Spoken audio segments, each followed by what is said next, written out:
think we're ready to kick it off with an interesting discussion on the future developments in education, what's going to be happening with education as we go forward.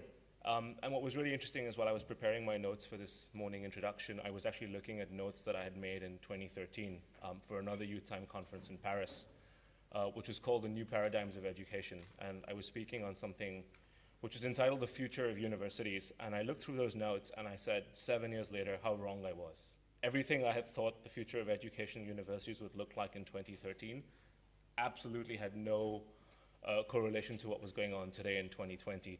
Maybe a little bit about technology and the use of digital learning, but everything else was, more like universities are going to survive, universities are going to, continue to have an important role, and we've seen that all challenged in many, many different ways in the last couple of years. So I wonder what us talking about something in 2020 is going to mean in 2025.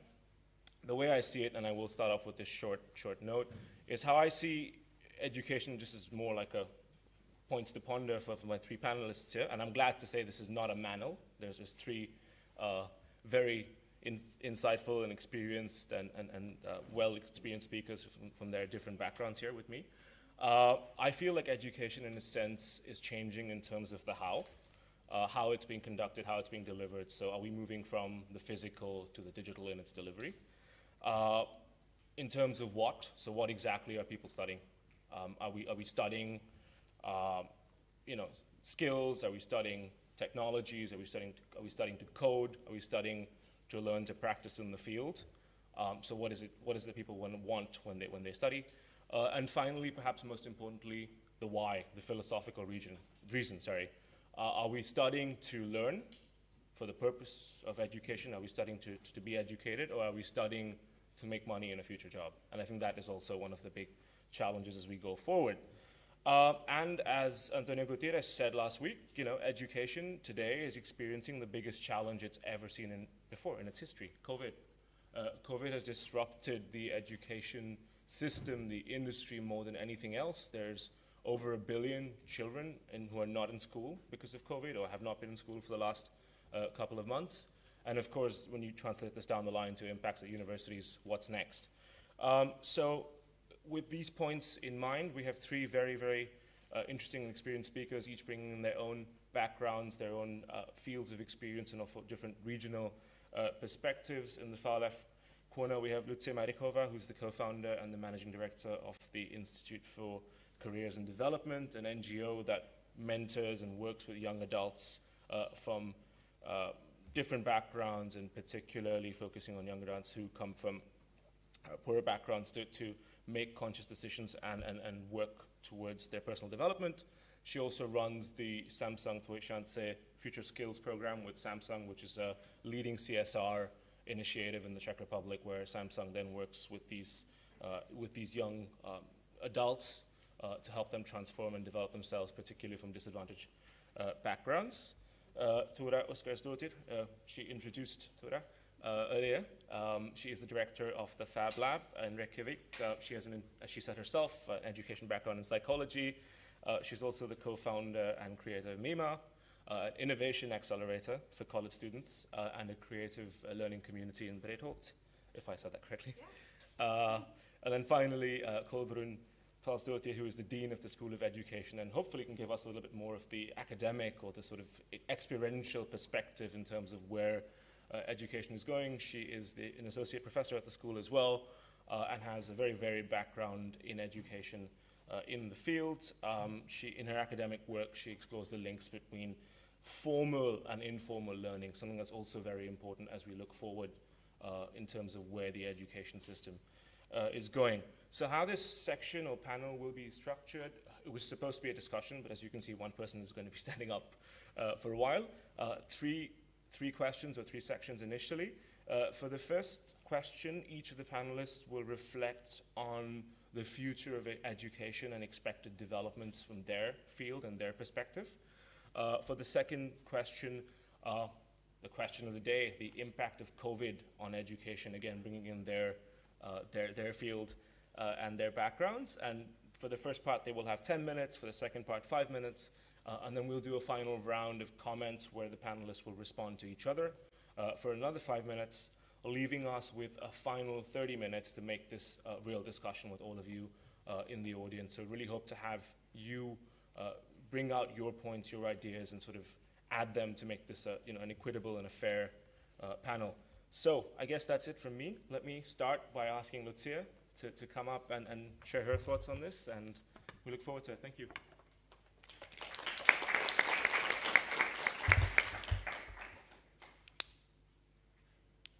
Good morning, everyone. It's great to see you, full of expectations, and thank you for the introduction. As Hrishabh mentioned, my focus is mostly on non-formal education and work with young people from disadvantaged environment. So I will be mostly talking about the experience from my perspective, and also from the experience from the Czech Republic, how we see the development of the education, or how we are actually dealing with the changes that are coming now. What I see as a really important change or like difference from the past is that the informal education is getting much more important than before, because most of us has the opportunity to go to the university and learn, and people at the university learn the same or similar stuff in each grade, in each field. But what makes you different is what you do additionally, your side projects, how you are learning new skills. If you're active, it's for you to study at the university, it's only to go there and finish with a degree, or if you actually want to learn much more and gain the real life experiences. And today we have so many great opportunities thanks to social media, thanks to technology, that there is nothing that can actually stop you. Like if you cannot go to school, or as a COVID shows us now, you can open your computer and you can learn from anywhere all around the world. You can learn from speaker that is sitting in the chair in US or in Australia from your room, and you can still get very similar information or the same experience. Of course, like in person, it's always better, it's more interactive, but you can do your homework and prepare, ask questions. So what is my purpose of my job, what I'm doing, and what I'm always like pursuing people to do, is to find as many opportunities as you can. One of them is this summer school, and it's already a great sign that you are motivated and you want to reach high in your careers, that you travel here and you want to know more than your colleagues or than your classmates. See, there are so many conferences, workshops, webinars, like now during the COVID, every day it was full internet of webinars that you even couldn't choose which you will attend. Most of them are for free. And all these experiences is something you can add to your CV, is something you can refer during your job interview, and it's something that will give you really great value for the future employer. So from my perspective, how the education in Czech Republic actually is facing this really hard time is that we were not prepared for this at all. Like the Czech educational system is facing many challenges now. We have really few, we have really big problem of getting actually young people to become teacher, because in Czech Republic the teacher job is not well paid. It's really hard to work with students. Also now, since everybody can have his opinion on the internet and influence other young people or even the children, they thought they can have their voice at school, and what teachers are saying is not important. And that's why most of the teachers or students in Czech Republic, they don't want to actually be teaching. And then it makes the big age gap when in the schools we have teachers who are already teaching for 30, 40 years, and they don't want to use the technologies. And when the COVID came, they didn't even know how to use the email or how to pass a work on the students. and that was really big problem. So in Czech Republic for the first month, the education almost like stopped. Of course, some schools, like private schools, or of course there are many really active teachers were doing well, and without a problem they just switch from day to another one in the online environment and in online education with students. But there are schools who still are praying for opening the schools in September, because if not, it will be a really disaster for the students now in the way of how much knowledge and information they will get. Another thing what we were facing actually was that not everybody has computer at home. So not everybody can actually learn online. And we had really, like, this COVID time show us that we have like a really good solidarity instinct inside, and so many companies and people were actually giving computers to students who don't have their own, so they could actually work and study.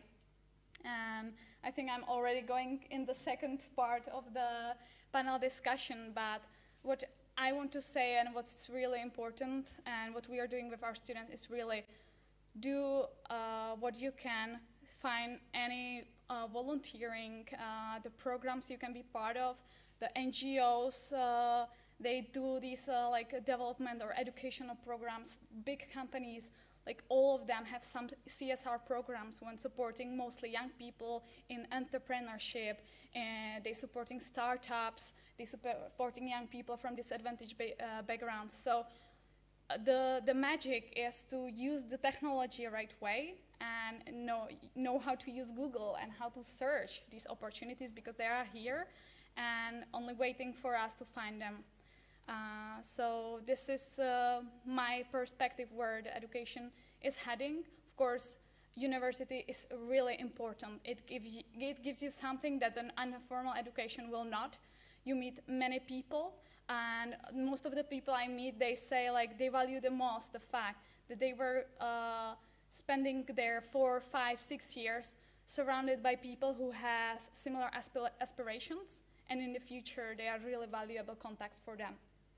And that's one of the points I see. Universities really useful, and if the job is done well and the teachers are bringing the new technology and the new knowledge and everything what's happening now, and not using what was built 30, 40 years ago, as we do this mistake in Czech Republic, it's really a great tool. And if you fill it up with an informal education, nothing can stop you, and the employers will actually be fighting for you, because if they see you have the motivation and you want to do something more, they will want you in the team. Actually, one last comment is you can know how to use a Jira program or how to use a Photoshop. It's really important to have this knowledge and skills. But for the future employees, it's really important who you are, because they can actually take a mentor and teach you how to use this logistic program or how to prepare a project plan. But they will not teach you, or it's not possible to teach you, be a good team player, be creative, be open to learn things. So a focus for who you are, the characteristics you have, and those soft skills that will actually form what you can do in the future, because then you can learn anything. So that's from my side, and I'm excited for more comments, and then also for the discussion, because it will be more direct to answer what you want to hear. So thank you.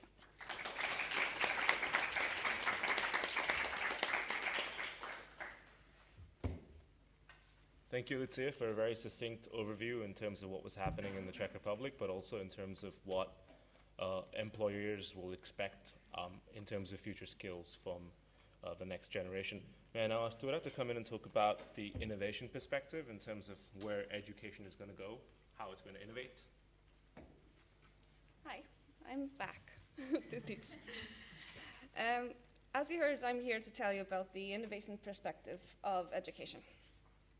I want to tell you a secret about Fab Labs, and I gave you a clue to this before. That is that Fab Labs don't work without people. You know this now. Machines don't magically just decide to make something when we're not around and then suddenly magically something appears in our 3D printer. If that happens, something has gone terribly wrong and we need a person there urgently to fix it now. So we don't want machines to do things by themselves. So this is something that you have to remember. The technologies that we built are built by people. If they don't work for people, they just don't work. They might work for a certain group of people, like astronomers, but they still need to work for that group of people. So in a fab lab, we have machines that people can easily understand. We do sometimes get more specified, like in our electronics, but we do have a lot of machines that we want people to understand quite rapidly, so they can rapidly prototype. We wouldn't be a prototyping facility for rapid prototyping if nobody would know what to do. This method has worked globally. It started in MIT, a university in America, and now 10 years later, we have about actually just under 2,000 fab labs worldwide. So there's a wrong number in your information. We have just been expanding very, very fast. But the thing is, fab labs are not like a McDonald's. You don't walk into a fab lab, that's our plan, we want people to walk in and know what to do, but we're more like a restaurant. You understand what's going to happen, but we have different variations on how we do it. Like our main outreach is college students, so we have, our lab is planned for that, but we can of course support university students, kids in elementary schools, and so forth. And we also want to see innovation happening. That's the common theme in all fab labs. So we have become this global community of makers. So I work with, on a daily basis, the people in my lab, but I also work with people in Scandinavia, America, Asia, all around the world. This meant that when a global pandemic hit us, we were really prepared. We sort of had to, we did need to learn to work alone, but together. We had learned to organize ourselves with others through technology, but we needed to learn to get what we needed from each other only through a computer. What happened also during the pandemic is that there was a threat to that the face shields in the hospitals were running out. So we organized ourselves with people in Denmark, Scandinavia, America, to prototype a lot of face shields. We also worked with people in the universities here, and in 5 days, we had 15 prototypes to test at the hospitals. This is very, very rapid. This did not happen because we just had an amazing idea when we woke up. We did this because somebody in the Czech Republic, I think, made the first face shields a few weeks earlier. And then somebody developed that in Denmark. And in America, America set up a website telling us which face shields were working best. And we built on that. This is how knowledge transforms. So the teachers in the Czech Republic that have 40-year-old knowledge and are teaching with their skills, the only change is that we have built on that. It's not redundant. It's still important, but the method has changed. But the information is still valid. So we might just need to find new ways to mediate it. So what happened in my run to make face shields during a pandemic? It wasn't just me, of course, it was a lot of people. It was fun. We had to take pictures of ourselves, prototyping, and we manufactured a lot of things. But then we went to the hospital for user testing, really proud, and they took all our face shields, and the very next day there was news that, yes, an airplane landed with a lot of face shields. So our face shields weren't used in the hospital. But it was really good. We knew that we learned to work alone together, but so many other people did the exact same thing and found another method of getting what we needed. They organized with Asia. China manufactured the face shields and the airline, and they got the face shields here. And this is a much better solution because these are certified face shields, not something we prototyped in 5 days. They are still sometimes used, our face shields. For example, in the Westman Islands and in the east of the country. They're used in less riskier environments, but the really good thing about them is that they can be made in any fab lab anywhere. So if you don't have access to this, to certified face shields, you can go to a fab lab and make one for $1 or something. It's very, very low cost. So our work wasn't for nothing. We learned to communicate. We learned to get each other talking and feel good in this environment because we felt productive. We were really proud of ourselves. We felt quite heroic. And we weren't really sad that it wasn't used. It was used, just in a different way than we expected.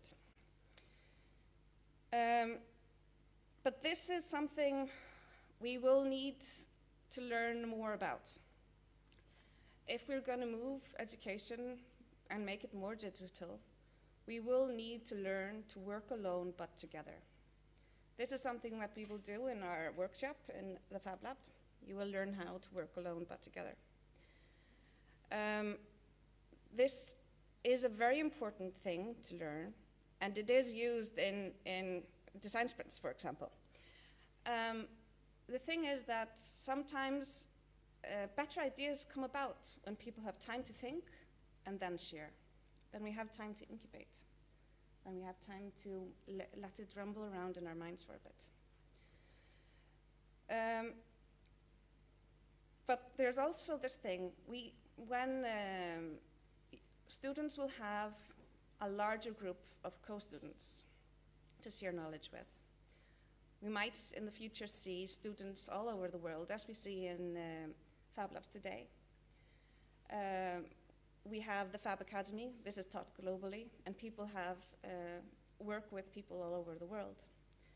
But what happens as well is that with a larger group of co-workers, you will need to take care to make good and strong connections to some people as well.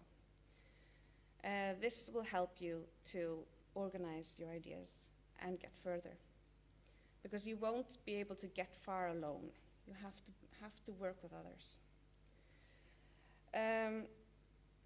So this is what I want to implore you to do, is make connections, strengthen connections, and get to know new people that can make you think differently about something you believe. Okay, thank you.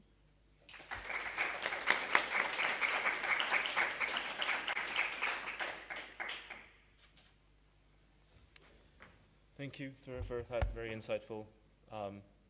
Those thoughts about innovation being premised on the people that make the innovation, so technology as having the ethics and philosophy of the people who create that technology in the first place, but also the idea that you can work alone but together. And I think as we go into the digital realm, you will find more of education being you yourself collaborating online, but in that sense, that collective space of the rite of passage of being in a university classroom with someone else is slowly going to disappear.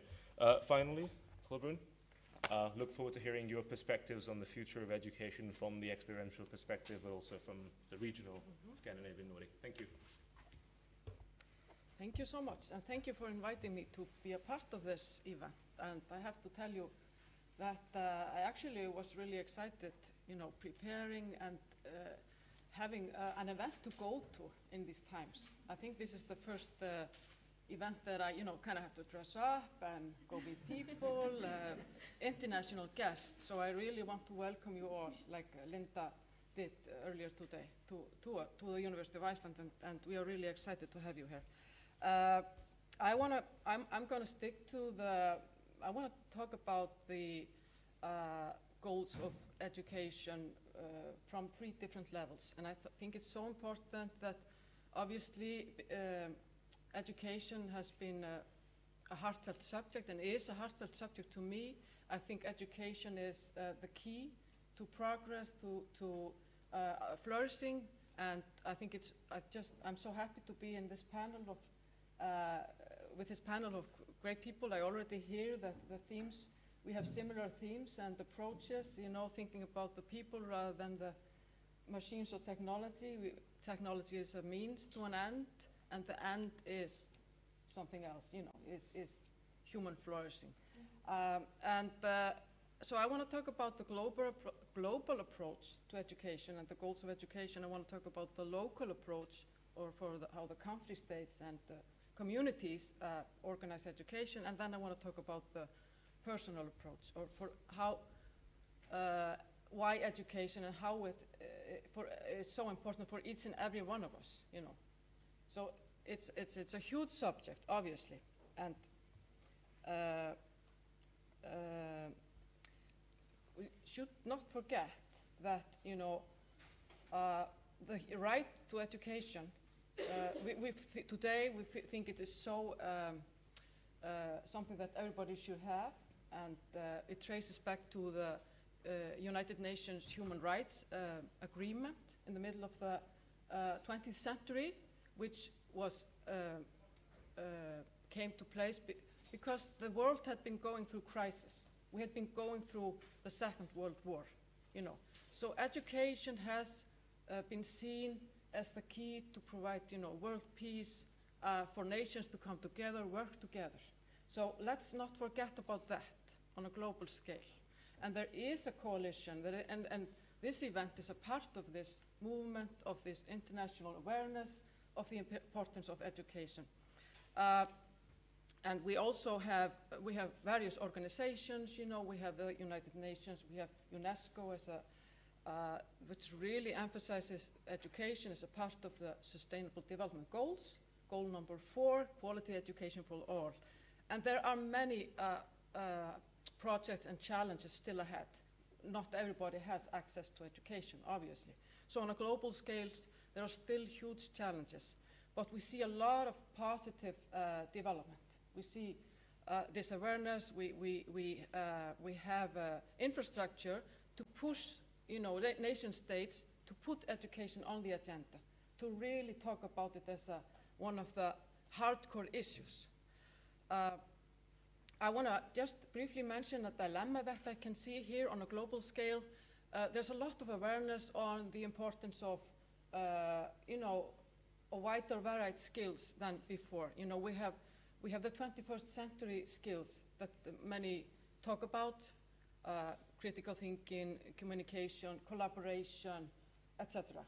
And my colleagues have already mentioned, the importance of non-formal, informal learning. So there is, and we know this from research, we know it from evidence, and we know it from our own personal experiences. But still, even though we have this awareness and knowledge, there's a lot of emphasis on a very narrow vision of education, And and then I'm talking about core academic skills, which of course are crucial, literacy, mathematics, science, and all that. But there is this tension, and let's just not forget about it. We should think about it. And the global forces, they shape local communities, and they can have a really strong influence. So we see that in the various ways societies have been evolving, pushing through educational agendas, putting infrastructure in place every country wants to succeed, you know. So it's a good thing that we have this competitive and awareness of, you know, how are we doing in the compared to other nations. We have the PISA, for example, OECD has the PISA test that compares student outcomes. Up until now, it has been a really rather narrow kind of, you know, emphasis on core academic skills, but obviously also skills to reflect and work with information, and you know, it's yeah.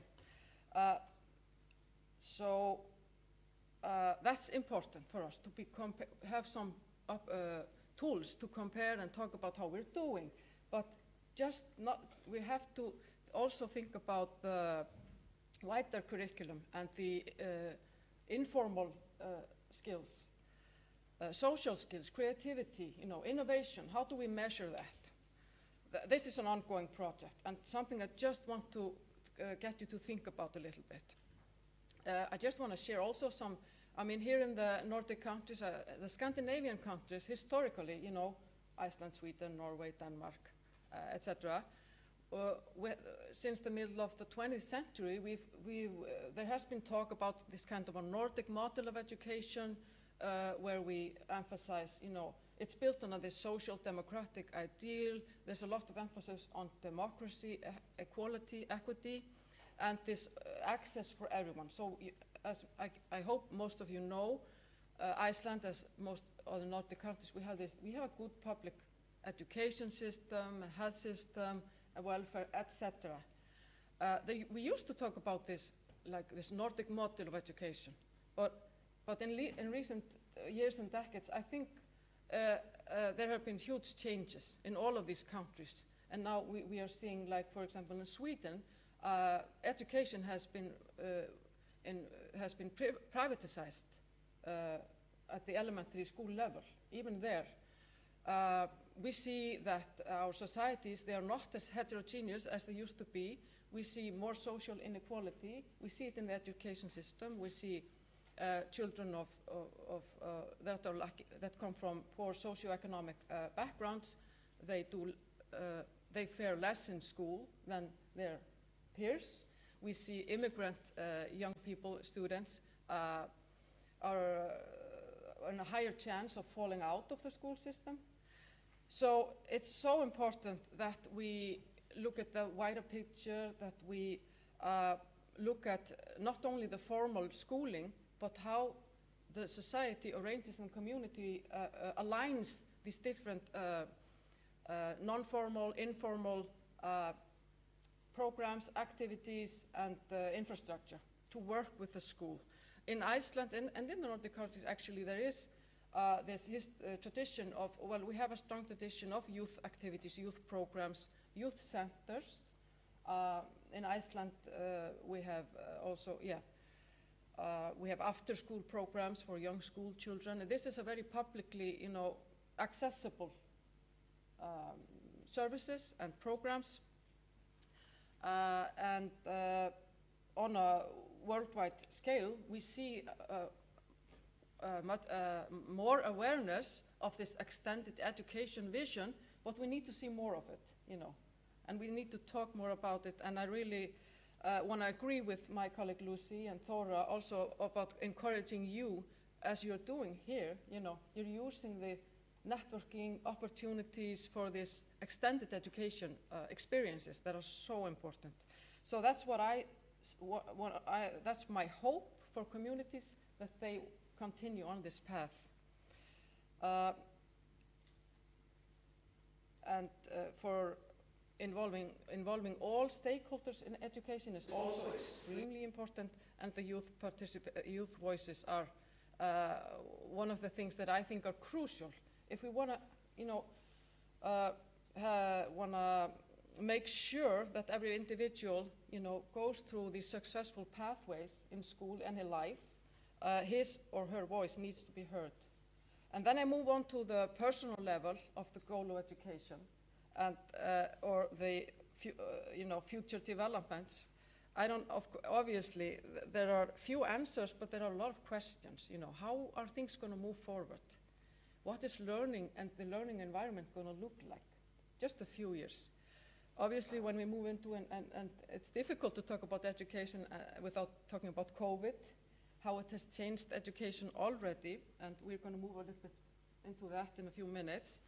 But, you know, every research, everything we know about learning, of course, we are still learning more about brain research, about all these different factors that shape how people learn. But there's one thing I think we know already, that learning is intrinsic. We are born to learn, you know. So learning and education goes above and beyond any institutions. It's something that we do from the moment we are born. And every one of us go through his individual pathways, but being a part of a community, have a stable peer relationships, that is very important for all of us. And also what children, I just read recently the book Educated by Tara Westhover. Some of you have read that book?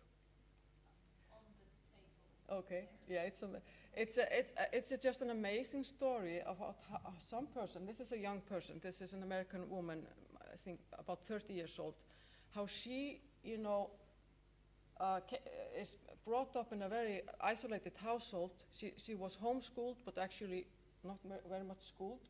You know, her parents were Mormons that had really strict protocols about life, and she was set to work as her siblings from a very young age.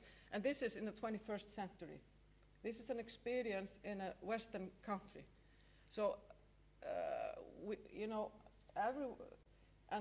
this book is just because it's a story of development and growth and a mindset of determination, where some person just, you know, rises above her situation and goes all the way to university without having any, you know, formal education in her life before, and finishes a PhD.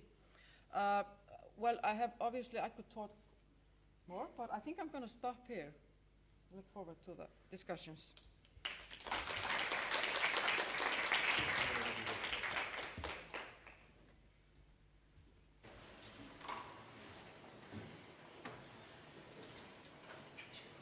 Yeah, thank you, Kolbrún, for the very thoughtful overview of you know, the global, the local, and then of course the personal level of the need for non-formal education in terms of the future, but also a lot of the questions that the future of education holds at the personal level and what the motivations are going forward. For the next section, the next question, each of the panelists will have 5 minutes to reflect about the impact of COVID. I know we've already talked about that a little bit, but I think in this rush of, you know, saying, okay, COVID's been great, we've all had to sit in endless Zoom meetings, and it's made, in some ways, lives much easier, but also more difficult.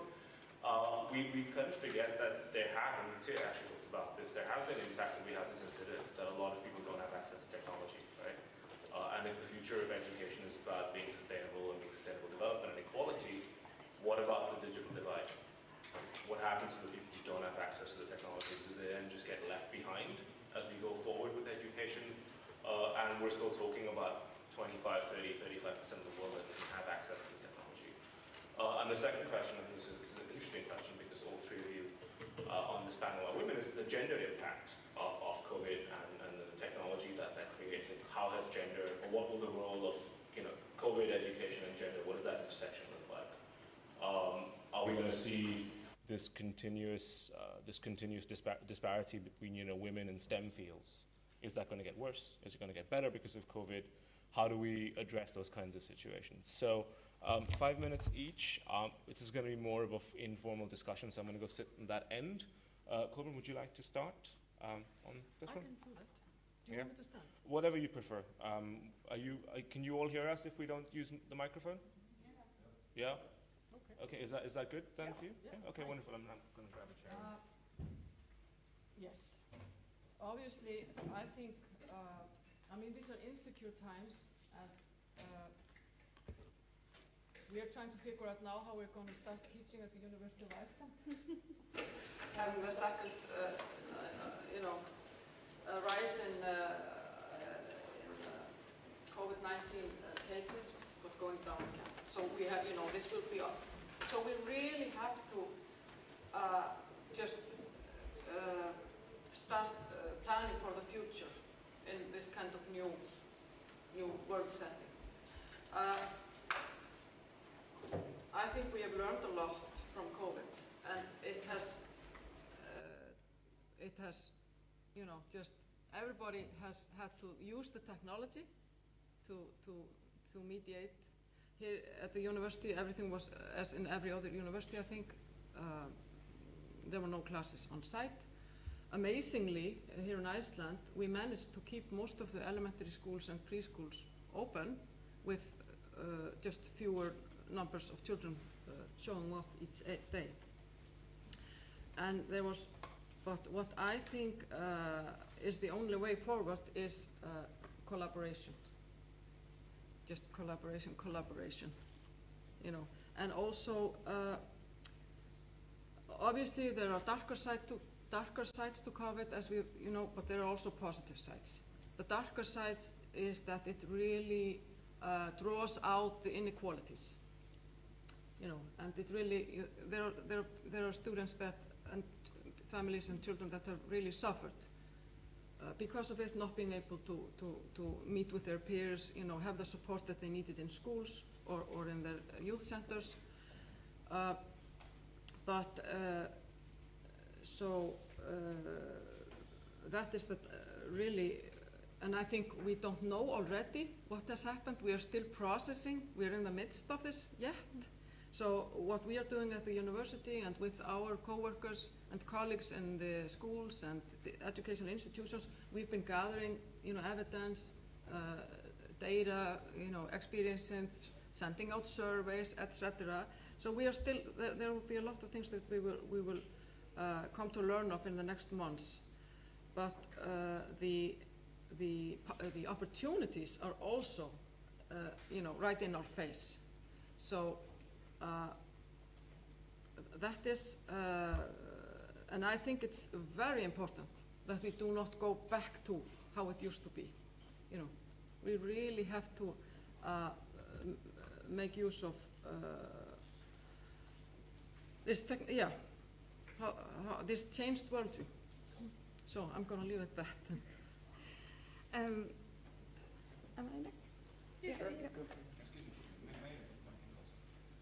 I was listening to what you were saying about also the problem about elementary school, and I just remember that also in Finland we had like a lot of problems with elementary school in particular, because people don't know how to study yet and like to be like alone, you know, especially from those bad background families.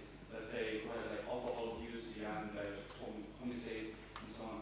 So let's say those were like really unprotected kids. They want to study, yeah, but they are unavailable to study. Let's say because due to the family situation, that their parents basically kind of interrupt them all the time, or they're like under alcohol or drug influence. And we had it all the way also in the Ministry of Education. They address this problem, and currently they're like they try to.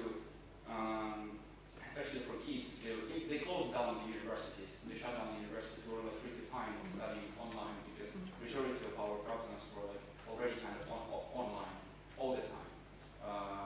So for us, it wasn't a big impact, a big change. Okay, so we were not studying at campus, but all the lectures were online. It was totally fine. But for pupils, let's say for elementary school, it was a big kind of issue. So yeah. Also, it's very important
would like to build on Kolbrún's talk earlier. I think she had a very, very good saying there, which is that we are born to learn. And this is very, very true. We often say in my work that knowledge is the tools for imagination. So this is how we use them to invent. But what COVID has done is put a spotlight on how important schools are as organizations to our communities. It has allowed a large group of students to change the way of learning. We have digitized education, but we have to keep in mind, as you said, that there is still 20 to 30% of students that do not have this opportunity to learn this way. There's also, this might bring a gap, a privilege gap between our students. And this is something is very, very, very important to keep in mind. People often talk about PISA, and it's very, people generally sort of criticize it, which is good because it's the test and it needs to be criticized. But what it has sometimes done, though, is that when education gets too privatized, this gap starts to emerge and education gets worse. And in Sweden, for example, the students did worse when the education got privatized, and PISA was able to point that out. So some methods of testing aren't perfect, but they are still useful. And we will need these methods when education is changing. We will need to criticize the methods, but we will still need to use them to find information and evidence of bad or good results that might be affecting students in a wider way than we expect. Mm-hmm. What PISA tells us is maybe there's a group of students that's doing more poorly than they should. This might also be an indicator that they're not getting much more from their education that they should, like friends and a place to play and learn. I wanted to tell it because all big changes bring opportunities and threats. And I want to tell you about 3 possibilities and 2 threats. The 3 possibilities are shared assets.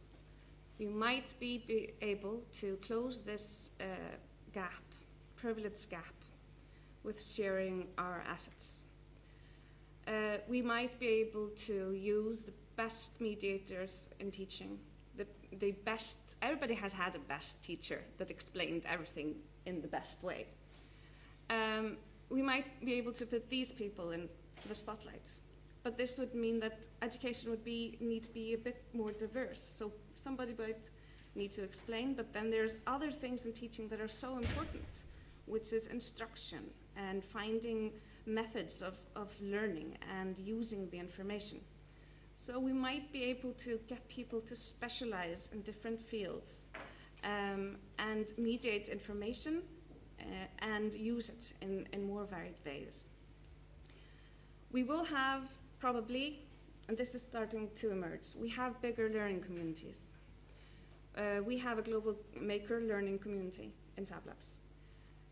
And I hope that we will see bigger learning communities in colleges here in Iceland and in elementary schools. This is happening in the community around my Fab Lab. We started a creative learning community in Breiðholt to support the creativity of students in the elementary schools.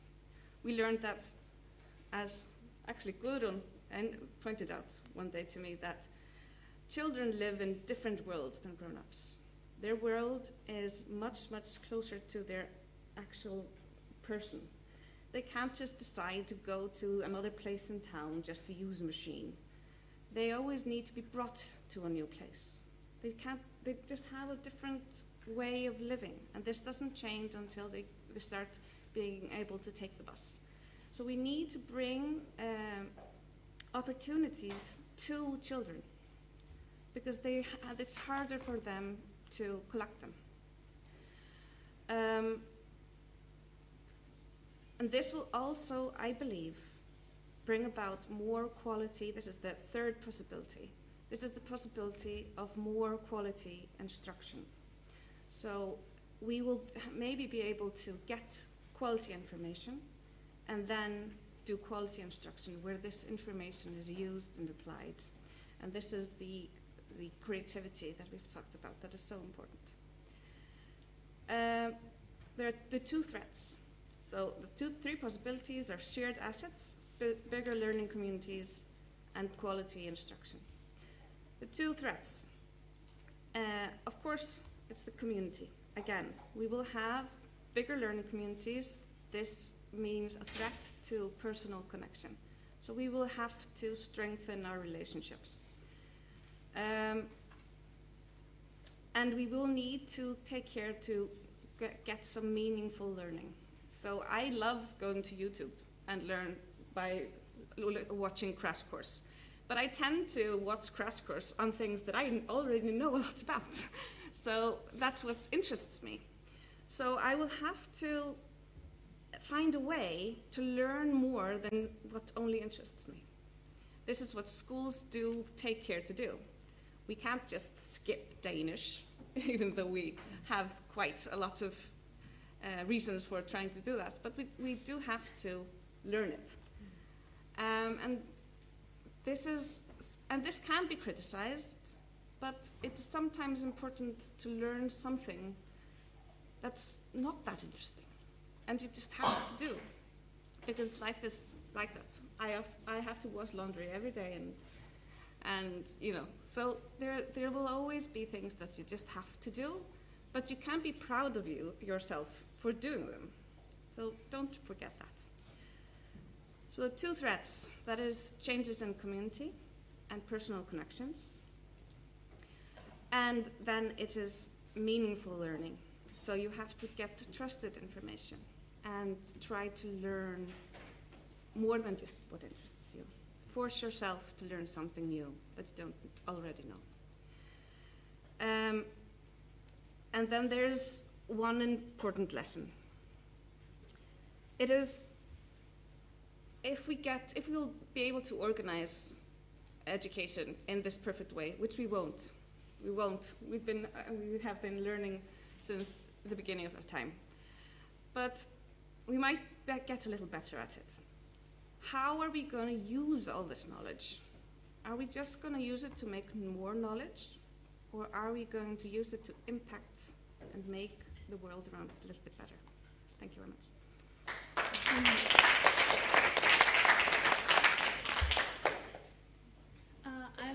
When I'm listening, both of you, I'm really happy to be sitting here with you because I share really similar opinions and ideas. So I will just build up on what you already mentioned because I was making some notes and now so many like ideas what I should mention or like the topics that should be said here I have in my head, so might be a little bit jumping. When you were talking about the gap, both of you, there were a huge like social gap already before, but now, thanks or unfortunately, due to COVID, it showed that there might be even new possibility for more gap between the people. And what really surprised me in Czech Republic was that the people actually like build up the community and they stand together to support the others. So when the COVID came, we didn't have masks, we didn't have any protections, and like all the country just start making masks.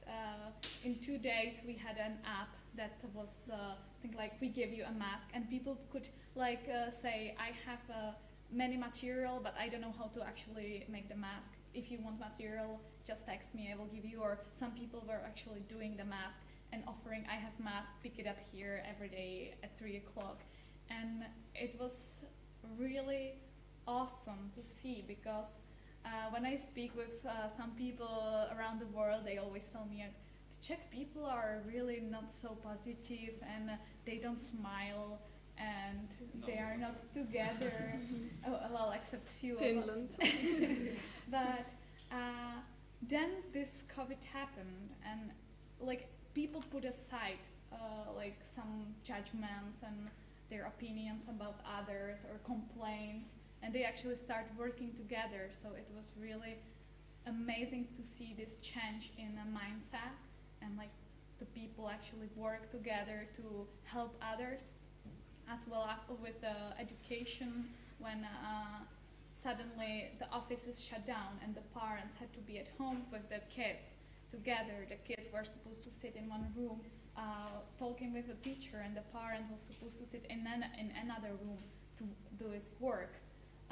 There were actually volunteers who came and took care of the kids, or helped them to study or explain them what they had to learn at school. So it was really like warming the heart when you saw like people working together. And I think this is what shows us that even like you have to work alone, you will not do the things without the others and without sharing the experiences and your ideas with others and support. Because what's the life if you are just going straight, following your goal and not looking around yourself? It's really sad, and that's what the social inclusion about. And I will have a workshop about that topic, so I don't want to go much deep in it, but just like it was really nice to see this. But on the other side, as you also mentioned, there were really rays of the abuse. Either the women that now where they run away from the problem, from their partnership problems to work, and now they have to be together, the partners, 24 hours per day. So divorce rate raised, abuse of kids, of the woman, or even of the man raised up. So those are challenges we are facing, and that's showing us that we need more like specialists, more experts who can actually like go deep in this topic and start helping the people on the personal level, because many of us have some like secret or something we don't share with others, but now the situation show us these problems, and we have to face them and overcome. And also the collaboration wasn't about only each individual, but about organizations. Like we saying that we did really great at the beginning, at the first stage of the COVID. I would say we as a government, no. We as a people and we as organizations, like all the NGOs just stopped doing what they were doing and they start helping in another field, cooking for old people because it was dangerous for them to leave the house. So it's a lot about the flexibility as well, to say, okay, now it's something else more important and I should participate. And it was really awesome to see people actually think differently than in their usual stereotype. And yeah, I have so many notes that we can go back. Yeah, great. Perfect. So we're now into our last round. Just final comments from each of the panelists about specifically now education. Try and forget COVID for a second. But you know, the future of education. Final comments. I kind of like where you left off there about the idea of the risks and the dangers and the digital divide, and so we can go from there. Like, how would you see, specifically in your field, if you had to give me 2 predictions as to where things were going? Yeah, you're asking me. Everyone in your field, like 2 predictions over the next 5 or 7 years, future of education, in terms of how the audience or how younger people could actually use this to plan for their futures. Yes. Wow. Big questions. Yeah, these are just so big questions, and what I really encourage. Well, if I just want to go a little bit back to that education is so complex and it works on so many levels, and as individuals, it's important for us and our own individual pathways, but it's also something that we should all be talking about. We need to be discussing,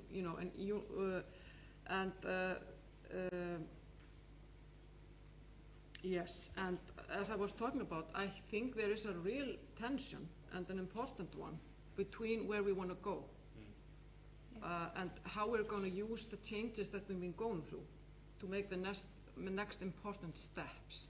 And just continue to talk about, you know, where we want to head as individuals and as communities. You know, what are the values, what kind of societies do we want to live in, you know, and how we can affect that process. We actually can in many ways, and just by, you know, the young people that, for example, started the International Youth Time organization, you know, and they are having this yearly and these amazing programs, I mean, events bringing us together.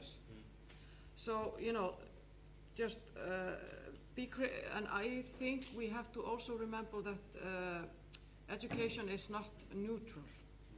It's highly, it's value-based, you know, and it's political. It's a political issue.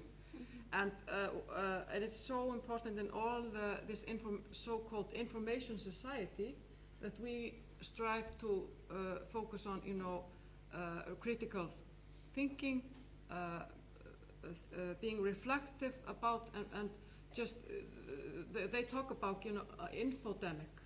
There's a pandemic, but there's also an infodemic raging in the world today. This overload of information, how are we going to use them, process them, you know. So I think we really need to go back to basics about, you know, the values, the aim of education, and how we as individuals and societies, what our responsibility is. So, if that's something to... Yes. Thank you, that's very insightful actually, in terms of like, we need to do the big picture first, like figure out where you want to go, and then use education to get there. Yes. And also just linking all these different, as you were saying there about, you know, not all children or students have the same kind of support or opportunities. That's where the networking, that's where this holistic view and the alignment of different infrastructure, you know, it's not only the school that's responsible for education. It's the non-formal sector, it's the families, and it's so. That's kind of my message to you. The removal of the power from the formal institutions and more power to it needs to open up, and the schools have changed drastically in the last few decades, and they're still changing. Well, there are indications. Let's say, there's a good example. Let's say, if 100 years ago, it would be enough, you know, if you could read and you could calculate something, you could go way too high in your career. You could achieve many things. Currently, when you go to university, let's say, how many actually students here, guys? Can you raise hands for like currently at the university? Yeah, there are like plenty of us here. So currently, it's like a big issue. Like me personally, I experienced myself. Let's say before the coronavirus, I had like a lot of offers, because I was graduating. And I had like a lot of different offers. I had like one in Munich, one in London, one from Geneva. And I was like, wow, cool. So now I'm gonna like just choose something, pick up. Then when coronavirus happened, it's just 2 days before my flight, they canceled and they closed all the borders. And I was like feeling very depressed. I was like, I was like half a year I was going through this process, and now they closed everything. And then now when you try, and everything was closed. And now when you ask those companies, are we going to continue? They're telling, let's talk about somewhere. But what's the point you're trying to make here? I'm trying to make a point that also that currently in education, that it's not enough only to go to university. You have to get also other things. Let's say when now you try to apply for any position, they will not only hire you because you are graduating. They will look at your CV and they're like, okay, how many years of experience do you have? What else have you done? So it's not like as you told it. It's not like as, let's say, a couple of decades ago, you would graduate and you would get a job, 100% sure. Now, no, it's a big competition between also private universities and the public universities. We're going to come back and let them final comments, and then we'll come back to the discussion, and you can raise all those points there, please. Thank you. Okay. I agree. We are getting, work is getting more competitive, but we also have much more assets that we can. So a lot of people could just get educated and get a good job, but nowadays everybody can get educated but not everyone gets a job. That's the point. Yeah, but the thing is that before, 100 years ago, not everybody got access to education. So that's probably the main change. We have just a huge group of people that have education now. And this is only good. This is only good news.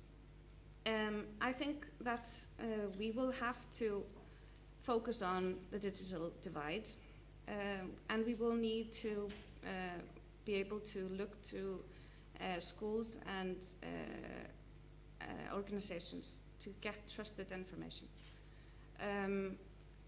This is becoming more and more important because of how easy it is just to find the things you like and stay in that environment. And it's really hard. This is something you learn in psychology. If you teach somebody something and they believe it, it's really hard to change it. It sticks. It sticks for a very long time. And we will need to take care of that. Also, I want to say something before I continue with this point, is that I am quite privileged in education. My parents are educated. I live in Iceland with this amazing education system. I played in the university when I was a kid. It was my playground almost. So this is my experience, and this is not something that I believe that everybody would think. But when I was a teenager and somebody would have told me that I could just arrive to school by opening my computer, I would have thought, wow, that's amazing. And there were so many teachers these few months that just saw their students in their PJs and you know, with half asleep listening to them. So that will need to change because we all know we've been to classes that we're not really attending to. People are on Facebook while they're listening to their teachers, and then this moved into the bedroom. That doesn't really, it didn't really, it's just more noticeable now. But the thing is, though, that it's just a common theme. We need to be more engaging. We need to be more engaging in our talks and leave something of interest. Also, the digital divide. This will mean that it will be easier for some people not to attend, and also harder for others that want to attend to come. What the college that I'm a part of did was just students could just rent computers. This is possible in Iceland because Iceland is a rich country and won't be possible everywhere. But this is a solution that did work, and we will have to try to find a global way of doing this. Thank you. I'm going to final comments, and I'm going to throw it open to the audience to make it a proper discussion. Okay. From my perspective, what might be the important, let's say, skill for the future in the field of education is, since we have so many opportunities, to find the way of learning that actually suits to you. Because somebody prefers the personal class, be there, watch the teacher, so have a little bit like, you need to be attentive because there is the teacher who can punish you or can ask you to pay more attention. Somebody prefer to just listen to learn new things by podcast. Somebody prefer to go to conference, hear different opinions and then make his own. Somebody prefer to take an online course. And that's what is really important, to find out what's the way of learning that suits to you. Because if even the topic interests you, but the way of learning or the explanation is not what suits to you, it's a big problem. Like, I remember when I was a child having a history class. When I had this teacher, it was awesome. But then when I had to study by myself in the book, I hated it. And that's a lesson for me. If I want to learn about the history, I need somebody who knows about it and who will tell me what he thinks and how was it before, and from his enthusiastic and engaging the factor of somebody else is very important for me. But read it in the book, it's not interesting for me. So like, since we have really thousands of opportunities, find the way of learning that suits to you, and then find the opportunities that correspond with this way of learning that is best for you. And for like keeping motivated or engaged either with the topic or with this informal formal mix of the education, make your plan. Like, you have to see where you are, what's the direction you want to go. You need to see some goal, something you want to reach, and then you just have to split this huge goal into small little things and follow each individually separately, because we have so many opportunities, so many informations, and I want to learn all now. And this is really demotivating for me because I'm not able to do it. And if you just cut this huge elephant in small portions, you learn the way you want, it will be really helpful. And this is how the students should actually look at the education in the future, because there will be more opportunities than there are now and there were before. And if they want to aim high and read something, they will need to find some process. Can I have just, because we have 10 minutes left, I want to do open this up to the audience, yeah? Okay. So if you are going to ask a question, please try and keep it a question and stay on topic and focus, and also introduce yourself and then direct it at one of the panelists if possible. Nelson, I understand you had your hand first. Thank you. So I really like the part from Þóra formulated with the benefits and the threats. I believe indeed the first benefit of shared assets is awesome. I would have loved to have, I don't know, Icelandic education as well. I was privileged enough to have German education in El Salvador. And I remember two particular teachers changed a lot, and I would love to share them. And what they showed me, this real critical thinking. We had a lecture just about critical thinking. But on the other hand, the second thread about meaningful learning and learning of everything, I believe there's a third one, and it's connected to that. As things are changing, and I'm really every day trying to find a solution for it, it seems that there's a huge threat that education can be monopolized at some point with shared assets. So if there's a teacher that is so good and everybody is likely listening to her or to him, at some point, we might, even though we have the choice to listen to everybody in the world to learn, we might just like go towards one, and that's something that I still have no solution for. So I don't know, I will formulate this a question, what do you think we should do to avoid this sort of monopolization of how information is introduced to everybody else? Mm-hmm. Would you like to ask particularly someone? I don't know, just a little Kolbrún, would you like to sentence. perhaps answer that? Þóra, you could Well, we will need trusted sources, and we will, peer review is something that is just a very old method of establishing that something is trusted. But we will need to stay human. We will have to criticize our sources, and we will have to find ways to establish trust and prove and test the information that we're getting. So we will, and I think it's very important that we know of the threat of monopolization of information. This is a threat that we have always had. This is not a new threat. This is what we have. This is why we have this third or fourth power in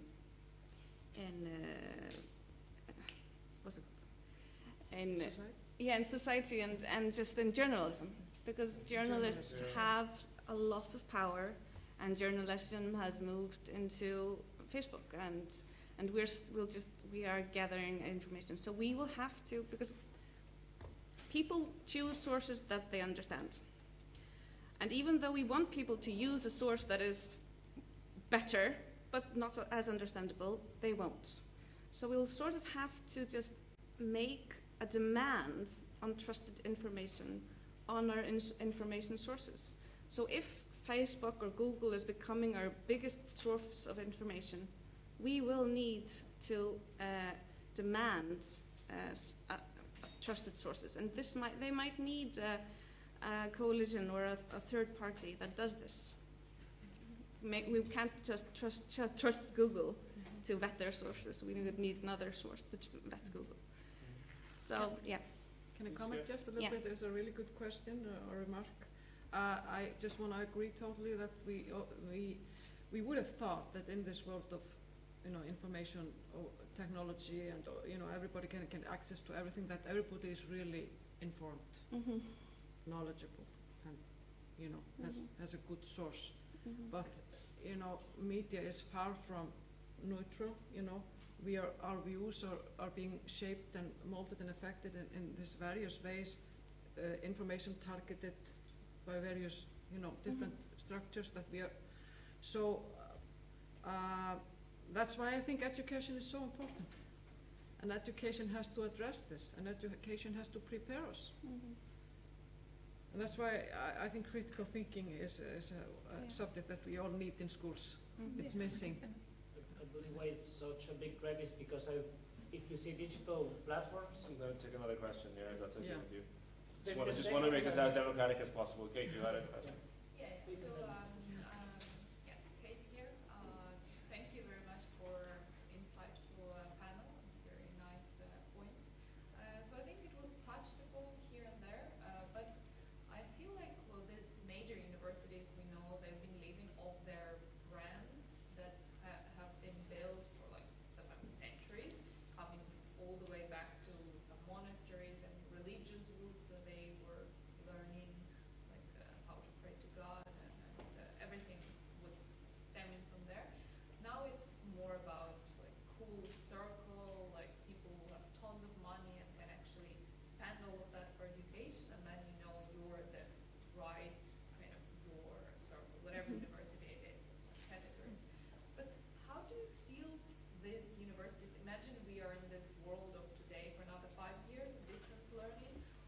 What should they do? What new responsibilities they should take to maintain those brands? Should they organize more yoga retreat or some summer schools or do some online classes like Coursera, or maybe something completely different?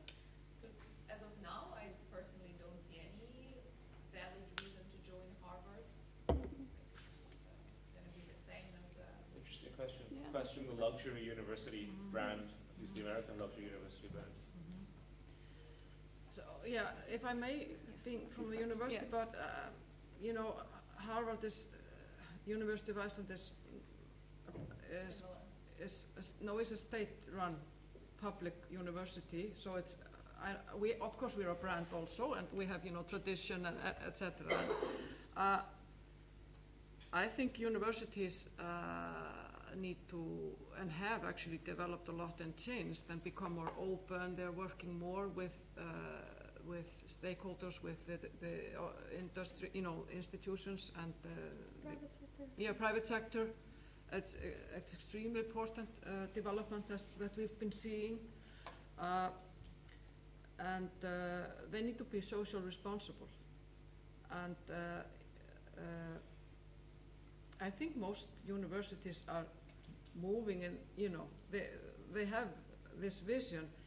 And for example, in Iceland, we in just a couple of weeks, 3 or 4 weeks, we arranged the whole summer school this summer for all the people that lost their jobs and students that were unable to keep their plans, etc. So there are just new challenges and opportunities for universities as every other big institution. And I'm not answering your questions, but quick to react to developments, organize ad hoc. Yeah, we are trying to be more because it's sometimes difficult to change these huge systems. Yes. But we're trying to be more responsive, and I see some positive signs. Just building on her question, I think it's an important one, because I know in Scandinavia and Europe the whole idea is towards public universities that are free. Yeah. But the whole model of the private university where you're paying a lot of money for an education, when you can get the same degree on Coursera now for 1/10 the cost, why would you still do that? Is there a benefit for that process anymore? Yeah, but I think universities and all schools should do is ask themselves, why should students want to learn here? And for most people, the reason is that they want a brighter future. They want somebody to tell the world that they have learned and they have some qualifications. So if a university can give you a brighter future, if you, in exchange for hard work, there are a lot of people that would want to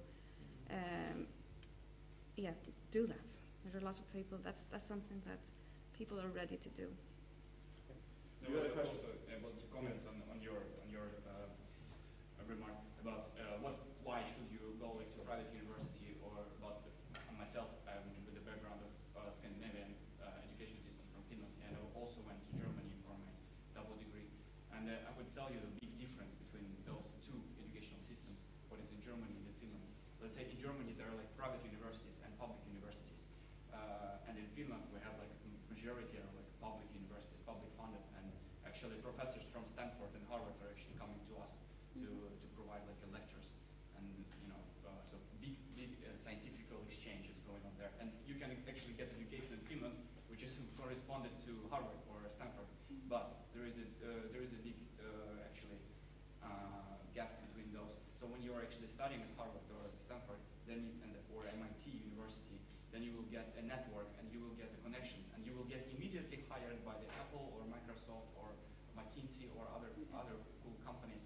So which will never happen to you if you will graduate from. Doesn't that come back to Kolbrún's point about what kind of society do you want to see? Do you want a society that's being shaped by corporate companies that are out to destroy the environment and the world, or do you want to create a society that's more, equality-based, sustainable-based? And also, my personal experience, I went to the events like a career, the job messe in Germany, and what happened there, when I was invited for the interviews or like assessment days at the KPMG or EY or PwC, and I was the only one from public university. Everybody else was like from Frankfurt School of Management or VHU or other like LHH from Leipzig, and they was like, wow, okay, and they were asking me, are you from if you're from Frankfurt, they were like, okay, so you're from School of Management. I was like, no, I'm from Frankfurt Fachhochschule, and they were like, oh, what? It's so poor. Yeah, this kind of you see it as well, and why only they are invited, because those companies are actually, they are building for themselves. That's an interesting point you raised. I'm gonna want anyone want to respond. That's an interesting point. Like, are companies equally responsible for then like choosing people from private schools and particularly favoring the type of education? Well, I just want to just quickly remark, because in Iceland we have this college, the upper secondary high schools that's a real competitive progress, and you want to get into the best high school. And this is just goes back to the point that education isn't neutral, and education and institutions, they often just kind of reproduce the social status. They want to keep the so obviously this is the same with the high elite private universities, and we just need to talk about this, and we need to as you say, look at where we want to go, and the universities are responsible for. But I'm not saying, I think schools are. No, I just, and this is sorry. No, that's good. We have one final question, and then we're gonna we're past time, so we're gonna take the last one here, and then coffee break after this. So feel free to ask your questions there. I was going to ask about the digital divide, because of my summer job we were fixing up some old computers and sending them out to like Greenland and places. So I know that people are donating computers to places. I'm wondering if what we need is more speed, or what do we need to fix this digital divide? I think that's mostly access to technology and access to learning how to use the technology. So the digital divide is not only for children, it's also for people that received an education maybe 3 decades ago. They also have less access to information. So I think we will need to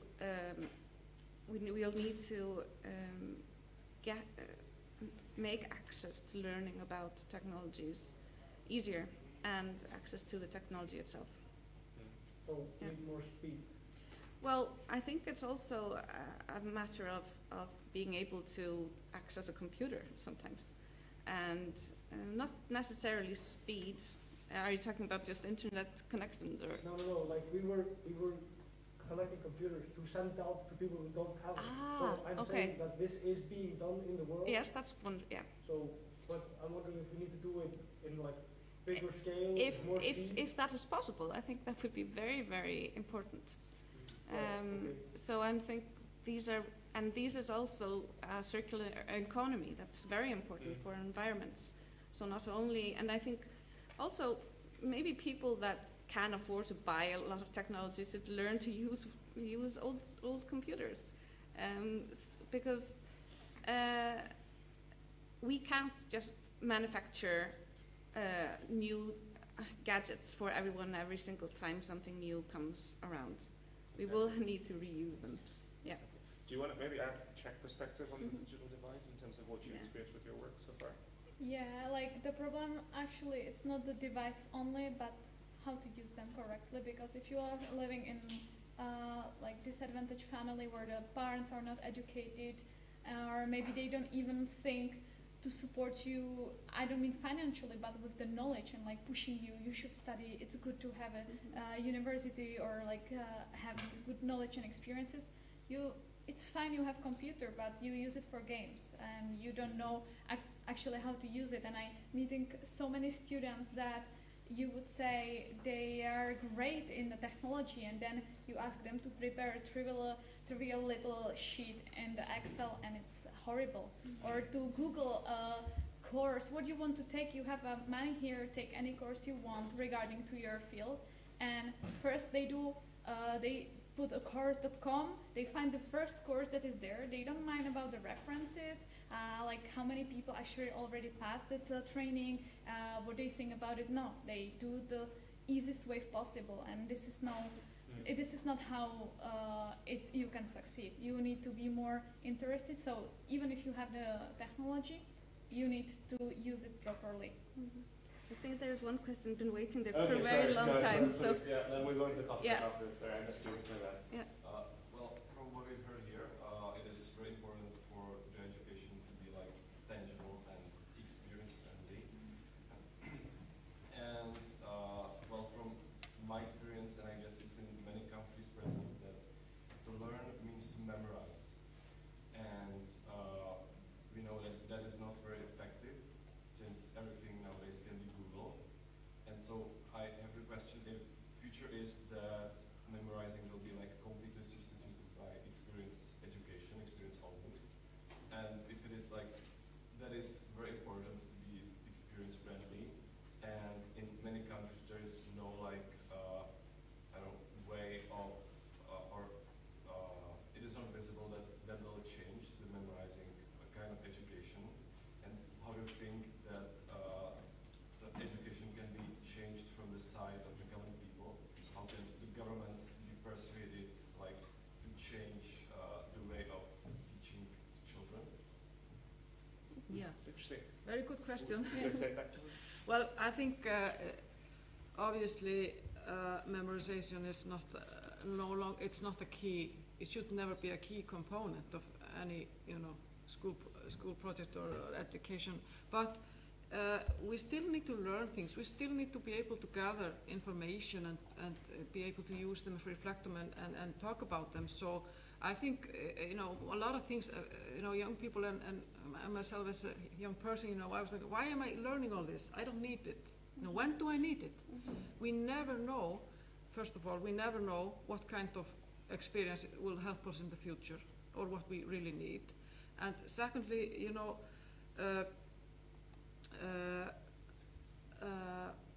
we are training. We are training to be analytical, to work with data, all kinds of written text, imagery, all these kind of different forms of data or information. So I think memorization, of course, is not an attack, but it's still, we're not going to throw everything out of our school curriculum, I think. But we're way past time, I'm sorry. break last time. So we're going to stop now. I want to thank you all for being a very participative audience. Thank you all for being very insightful panelists as well. I think we're going to the coffee break. A round of applause for our panelists. Thank you, everyone.